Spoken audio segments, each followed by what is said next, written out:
So, hello po. Good morning.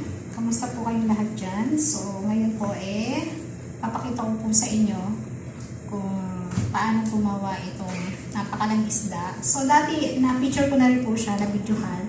Pero ngayon ito, isa lang siya, nag-iisa, pero sobrang laki. So, ganun din po.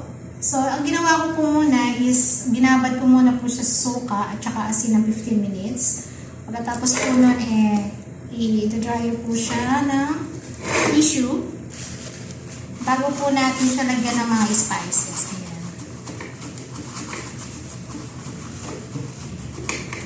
So, ang laki po niya. Dati po kasi dalawa yung ginawa ko. So, ngayon, isa lang siya pero malaki. Ayan. So, ayan po siya. So, kailangan lamang po siya ng tissue kasi matapos po siya ibabad, lalagyan po siya ng spices. Ayan.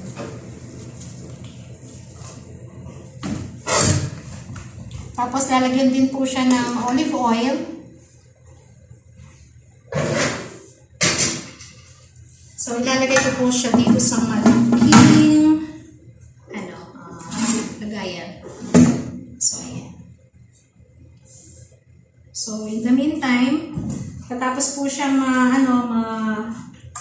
wait lang, maya-maya na to. So, papahiran ko lang po siya ng olive oil. So, ayan. Papahiran po siya natin ng olive oil.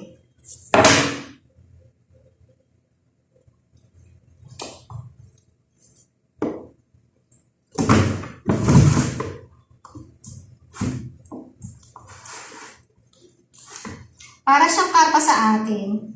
Pero parang dito, ang tawag dito is, hindi naman siya supreme. Pero, laki kasi niya eh. Ayan. So, ayan. Napahiran na po siya ng oil. At tapos po niya, yung spices naman ilalagay. So, ito po, may spices po siya na asin, paminta. Tapos may cumin. Tapos meron din po siyang chili powder, mixed pepper, ayan, tsaka pepper. Spread lang, at tsaka naglagay rin po ako ng paprika.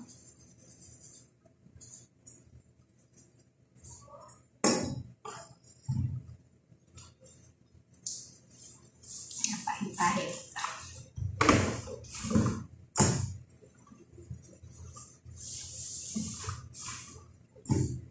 So, kasi one time kasi gumawa na ako, first time kong ginawa. Ayan, nagustuhan nila. So, ngayon, dahil paborito po nila yung isda, ayan, bumili na naman. Ayan. So, pagkatapos nung ipahit, so, lalagay na natin siya sa isang malaking tray.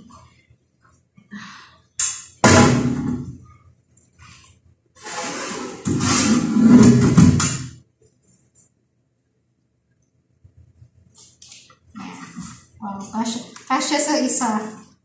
Sakto lang po siya. Yan.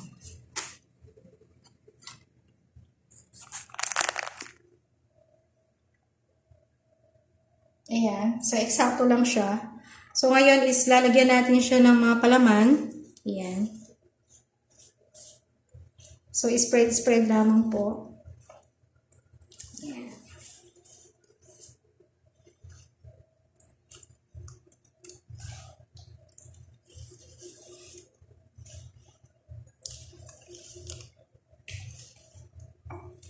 Mas gusto po nila yung ganyan. Ayan.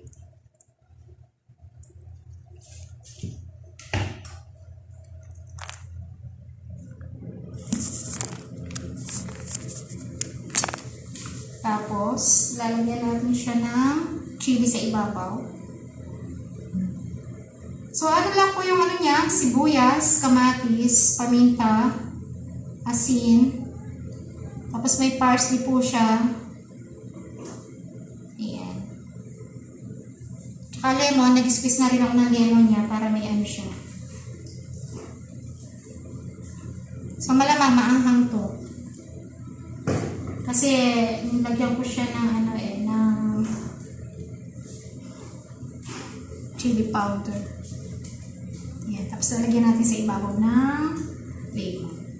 Ayan. So, ayan lang. Ganun lang siya kadali. Sa atin kasi parang ang sarap nito sa ano eh, sa daing. Di po ba? Ayan po siya. Ayan. So, di po ba ang ganda? So, thank you guys for watching. God bless you all. Masalama. Miss pa everyone. Love you all. Bye.